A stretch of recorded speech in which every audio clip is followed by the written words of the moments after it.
Hi everyone and welcome back to the Perkins Custom Swim Bait channel, and it has been a while.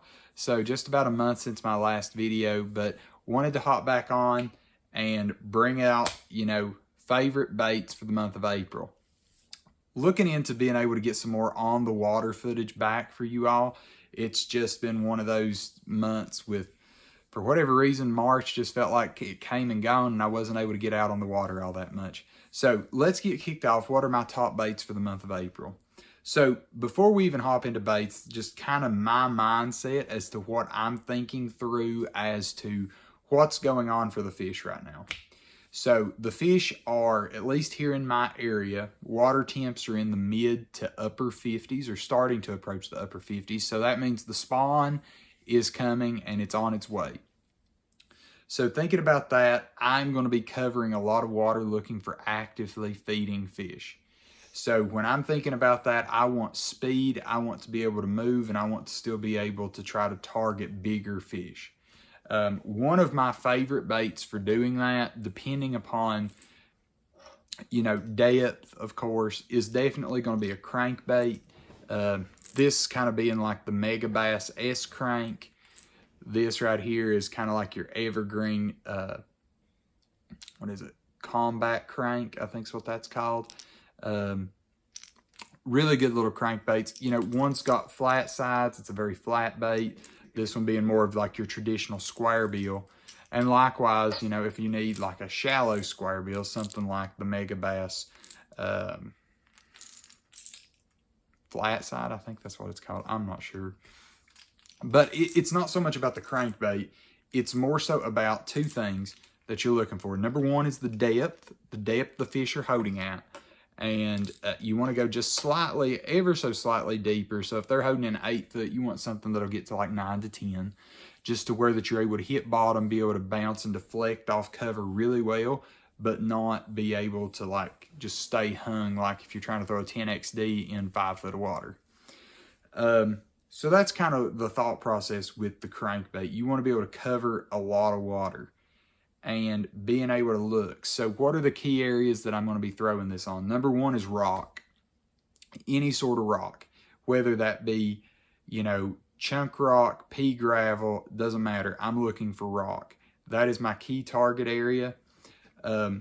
With those crankbaits, my key thing is I'm beginning to transition off of like your more rip-rappy, that kind of style bank, and I'm starting to transition onto more of the flats. Thinking about it from the standpoint, these fish are getting ready to spawn in shallow water or shallower water, depending upon how your lake sets up. So as I move into that, I'm going to adjust my crankbait depth and kind of be looking for them. But with the crankbait, I'm able to just cover water. And that's kind of where I'm at. That's what I like to be able to do.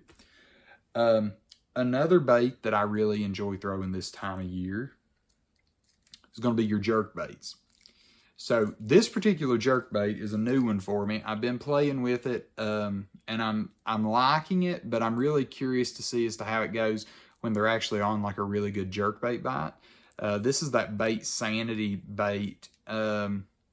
It's the Explorer. It's a 120, so it's bigger than a Vision 110. It's about 10 millimeters longer, so it's a pretty good size bait.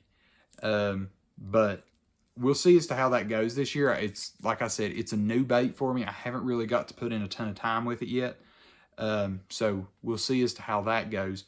But this time of year, you've got a lot of fish feeding on bait, and they're really concentrated on these giant bait balls. So when you see these giant bait balls, whether you're on your electronics or, hey, you're just kind of going down the lake and you see these birds really just like diving in the water, and there's bait there. So you want to throw these jerk baits in it, and these jerk baits can go right through that bait ball, and a lot of times they'll really convince those bass into feeding because of their erratic action, and they just elicit that reaction strike so effectively. So whether you're throwing like the Mega Bass Vision 110, something like the Bait Sanity here, if I don't get a hook in me, and, let's see here, probably like a Lucky Craft pointer. You could do even like the Stacy 90. Any of those baits work fine. It just depends on what works in your area. I know for my area, the Megabass Vision 110 is kind of the king of jerkbaits here, which honestly, I think it really is kind of the king of jerkbaits no matter where you go. But, you know, I wanted to try the Bait Sanity. They looked really neat. They've got a very unique system on them as far as changing the internal weighting of them goes. That's what that kind of dark gray piece is. You can change the weighting on those. So I'll keep you posted, and I'll try to give you a bait review on that if you're interested. And if you are, please leave that down in the comments, and I'll do a follow-up video on this. All right, so now let's hop into the fun stuff. This is where I enjoy spending my time when I'm not like in a tournament. So for example, instead of throwing a little crankbait, a 1.5 or a 2.0 size traditional square bill, I'd mentioned this in my other video, but let's upsize. So this gets into like a Clash series. So these are the Clash series. It's got a really good knock. These baits will crank down. It's a new bait for me. I haven't really got to put in much time with it. Now, I did paint this. This is one of my paint jobs. This is not a traditional DRT color. So we'll see as to how it goes and how I like it. But that's my game plan. I'm wanting to basically swing for the fences a little bit more with the crankbait. I love throwing crankbaits. So I just figured this would be a great bait for me. I know a lot of people love to throw these specific baits this time of year in the pre-spawn because you can crank them down. I was out Saturday fishing a tournament, and I threw a glide bait some. And it's not to say they won't hit the glide bait. I think what my challenge is that I'm going to have to deviate from my norm of fishing a glide bait though. It's going to have to be a deeper glide bait, or rather, I'm going to have to weigh the hooks to be able to sink that bait down. The fish will come up and they will hit shallow baits, but in that particular instance of the tournament, I think they were really doing more of their shallower feeding or topwater feeding later in the evening and even, you know, early hours of right after dark, going into the evening hours. So I couldn't really pull one on a glide bait, but I always have a glide bait tied on, and you know that I'm always keeping my bait on. This is the Jethro 7.5. That is my go-to glide bait right now. I do build this, so I am a little bit biased, but that is my go-to right there. Once again, targeting these, I'm just thinking about where these fish are going. They are going to the backs of the creeks, the backs of the coves, the backs of these little cuts. So you got to be looking for them on some of these secondary points going in. They could be on the flats if they're up there feeding. You know, they've pushed bait up on the flats. Then, as always, they could also be just in the ditch or in the drain, you know, the actual, if you kind of think about it from how a river is formed, you have two sides, and the fish will be using the actual middle of it, the actual channel, to move up and down actually out of that deep to shallow water. So thinking about it like that, those are the key areas that I'm looking at. I'm priming myself with, okay, looking for a cove or looking for some sort of creek, and then just go looking for bait, and maybe you'll find some fish in them. And that's my game plan. And it doesn't really matter which bait it is. That is, I will cycle through my baits to see if I can get that school to react. Because if you can get on a school this time of year, you can really, you know, you can get both size and numbers. So you get the best of both worlds. Because you're working that school as they're trying to feed on bait and get ready to spawn. Also, those big females are more active this time of year because they are having to get shallower to be able to get that sunlight to be able to heat and develop their eggs before they spawn. So everything is working in our favor now, at least for myself. I am a huge fan of shallow water fishing. I like to stay, you know, 15 foot or less with the boat. I know some guys, depending on where you're located, 15 foot might be the deepest part of the lake. So, yeah, my lakes are pretty deep. We've got upwards of well over 200 feet in certain lakes. So whenever the fish get shallow, which is really once to maybe twice a year, depending on how the fall goes, this is a very fun time of year for our area. So definitely the Clash series, or really not just the Clash, but just any sort of crank down that you can get down and then elicit a reaction strike. So the deal with the Clash, the way that I'm intending on fishing it, is reel it down, crank it down, and then watch it. I mean, honestly, I will be using the live scope for this, but reel it down and then twitch it in front of them to try to elicit that strike and get it to dance and dart under the water, just like a jerkbait. So all I'm looking at this is an oversized jerkbait. It's just a big jerkbait. And if it works, then great. I'm sure I'll be getting a lot more of them and probably going down that rabbit hole as I have with so many other baits.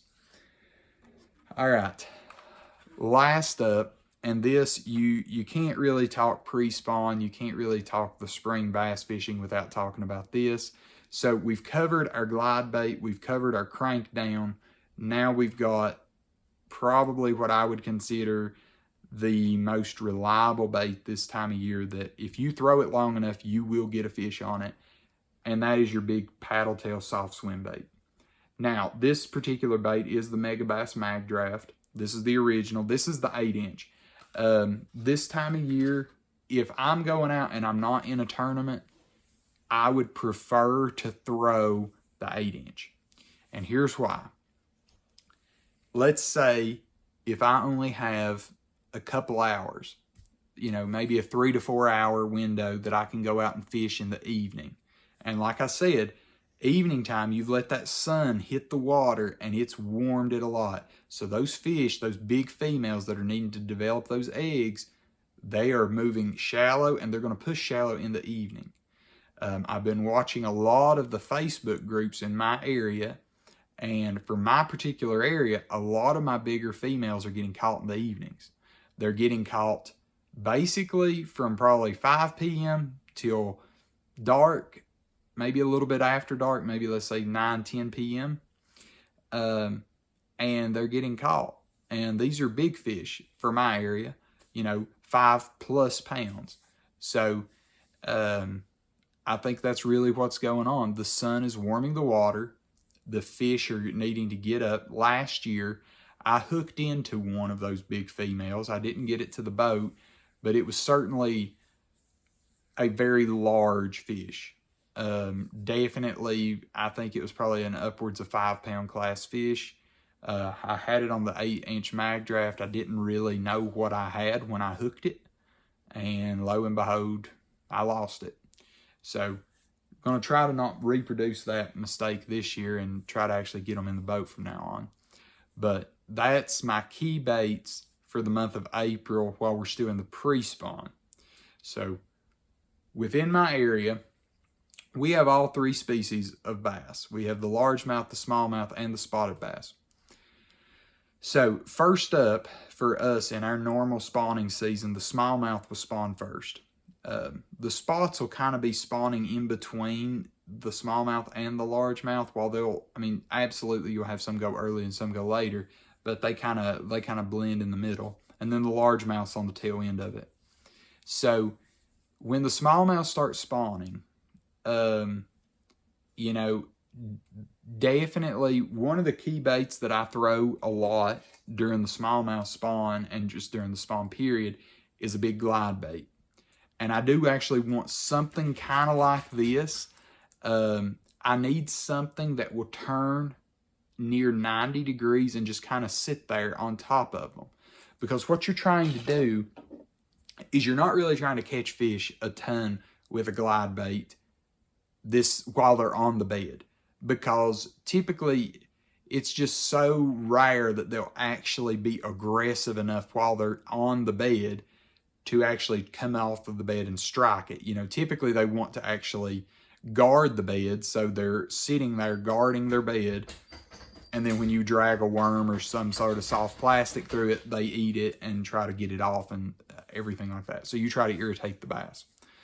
Well, the glide bait does the same thing, but the glide bait does it from a different angle. So if we imagine that, you know, this is the bottom of the lake and here comes your glide bait coming over it and the bass is here, that bass will come up to investigate that glide bait to try to run it off.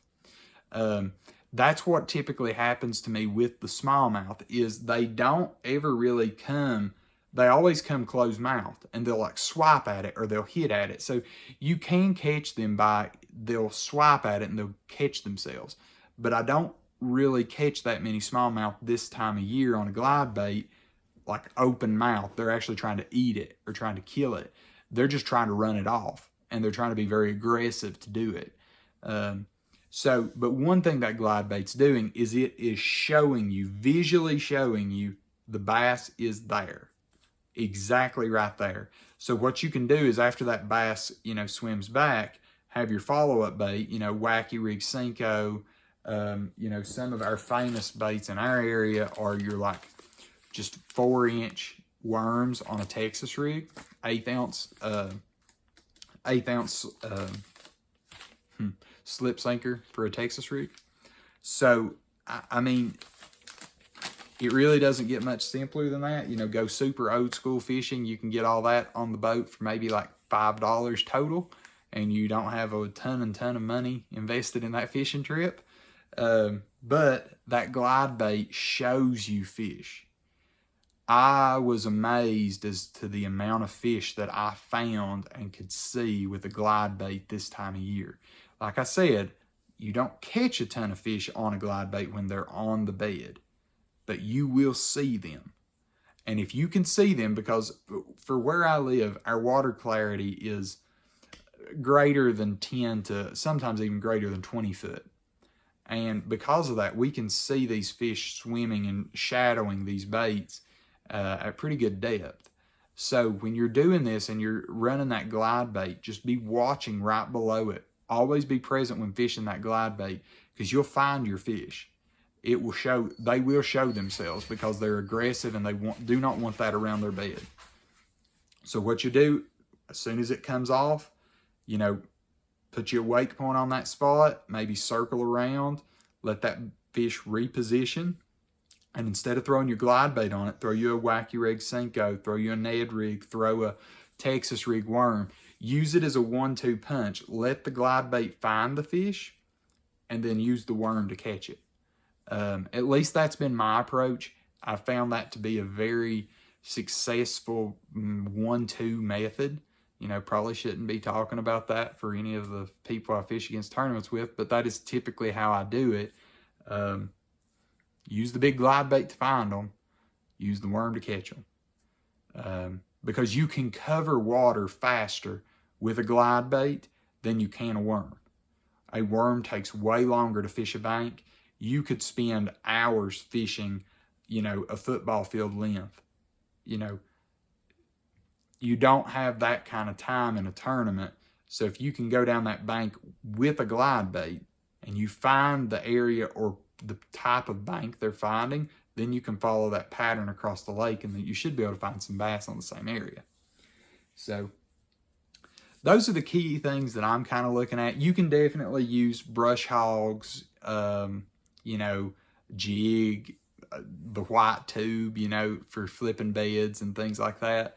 I'm not as much, you know, I do fish the spawn during the spawn just because, you know, if you're in a tournament, you have to be able to weigh big spawning fish to be able to win. Otherwise, you won't win. Sometimes you can get on a really good pre-spawn bite and be able to take advantage of that. But otherwise, you need to be fishing the spawn and be able to look for that. And then maybe throw your big 8-inch mag draft, throw your big 10-inch glide bait across a big point and see if you can get a big loner female that's just out there waiting to move up that hasn't decided to yet, and you get her.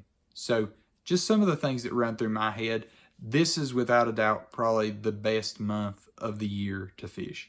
April is a phenomenal fishing month.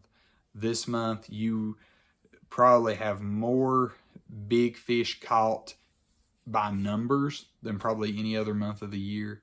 And it's just a good month. You know, if you've got family, if you've got friends that are not like avid fishermen, this is the month to take them fishing, because typically the springtime is the easiest time to catch bass. They are the most susceptible, I would say, to baits, just because they're aggressive, they're feeding, they have to feed. So you can typically catch fish pretty good this time of year. So if you've got kids, if you've got people that are not really into fishing, but they haven't really ever had a fish fight, you know, it's a good time to bring them out. So hope everyone's doing well. I know it had been a while, but I wanted to get back out here and talk to everybody. So hope everyone's having a great time. Please list any questions, any comments down below. I would love to hear your top baits for the month of April. Anything and everything, whether it be crankbaits. I know guys up north, you all might still be kind of breaking the ice a little bit. So if you're still breaking ice, please let me know. I'd love to hear that too. Guys down south, I guess you all are probably approaching the post spawn by now. So let me know as to kind of what's going on in your area. I'd love to hear it. Give me your top however many baits. I know I didn't list a chatterbait on here, and I'll kind of touch on that real quick. So for my area, we don't have a ton of grass. We really don't have, but very little grass. That is not to say a chatterbait will not work in my area. It's just, personally, I just don't have tons of experience throwing it. I have recently bought 2 jackhammers, and I've caught fish on them already, so maybe I've been missing out, but I just don't have enough experience on it to talk about yet. So if your number one bait's a chatterbait, I'd love to hear it, especially if you live on a fishery that doesn't have a ton of grass on it. I'd love to hear how you're approaching that. But yeah, so if you've liked this video and you've hung around this long, please give the video a thumbs up. It really helps the YouTube algorithm send this out to more people so more people can find it. As well as please subscribe to the channel down below. It is completely free, does not cost you anything. And hit the little notification bell. It lets you know of any time that I'm putting out new videos.